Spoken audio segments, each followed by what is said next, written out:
the song Forever, is that the best ever recorded vocal performance from Jacoby?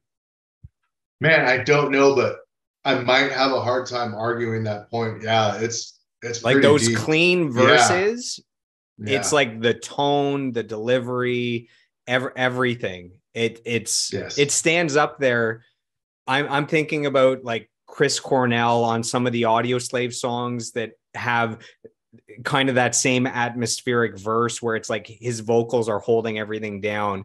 And it's when I hear him sing that verse, it's up there with the best rock singers I've ever heard recorded. So I don't know if I'm giving a I compliment or if I'm asking a question, but dude, I'll take it either way, man. It's and I see what you're saying. I think even in amongst the body of work of Papa Roach, I mean, like that song has, to my knowledge, I think it's if it's not the first time we did it, but like there's so much space.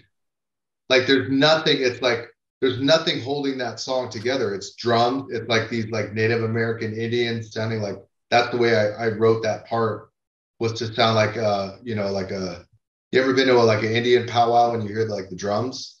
You know, like when they have like the group of the guys around the one drum and they're like doing the pounding and singing. That's the way I wrote that part was to kind of emulate that. So it's just me and then Tobin holding down like the rhythm, right? And then Jerry with that etheric thing. But the main thing that carries that whole part is there's so much space in it that you can't help but key into what Jacoby's singing. And that's intentional, right?